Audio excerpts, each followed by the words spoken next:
नमस्कार, माझी मा या मराठी यूट्यूब चॅनलवर तुमचं सगळ्यांचं खूप स्वागत आहे। आज आपण इथे लसुणी मेथी तयार करणार आहोत। लसुणी मेथी तयार करण्यासाठी मी मेथीची भाजी स्वच्छ धुवून निवडून बारीक कापून घेतलेली आहे। आता मेथी बारीक कापताना त्याच्यामध्ये ज्या कोवळ्या दांडा असतात त्यासुद्धा घ्यायला काहीच हरकत नाही, त्याच्यामध्ये सुद्धा जीवनसत्व भरपूर प्रमाणात असतात।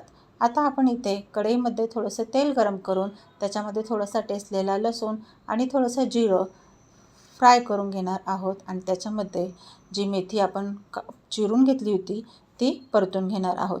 मेथी इथे शिजवताना आपण थोडंसं मीठ आठवणीने घालायचं आहे मंडळी।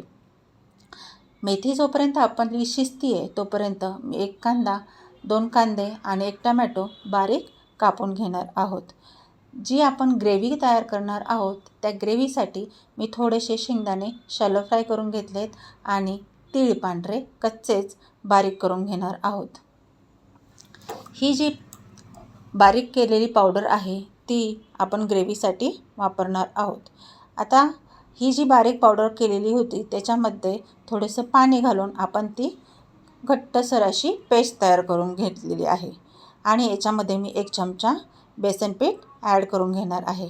बेसन पीठ ॲड केल्यामुळे आपल्या ग्रेव्हीला आणखी चव येईल।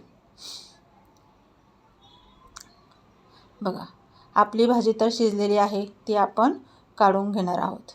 भाजी शिजल्यानंतर थोडंसं आणखीन तेल घालायचं आहे आणि त्याच्यामध्ये थोडंसं लसूण आणि अद्रक आपण परतून घेणार आहोत।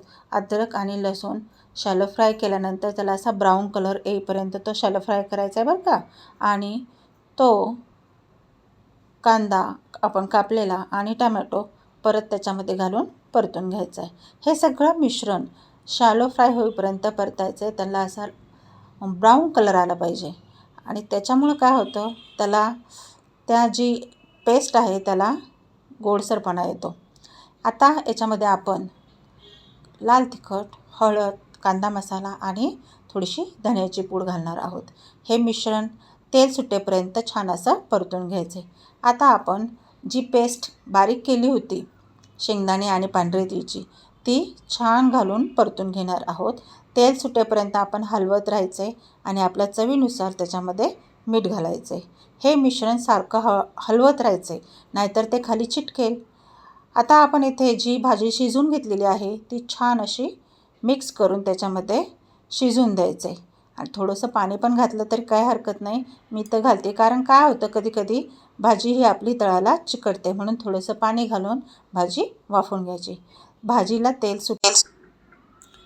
तेल सुटेपर्यंत आपण भाजी वाफवून घेतलेली आहे। आपली भाजी तयार आहे। किती सुंदर भाजीला कलर आलेला आहे। माझी ही रेसिपी जर तुम्हाला आवडली असेल तर नक्की लाईक करा, शेअर करा आणि सबस्क्राईब करा।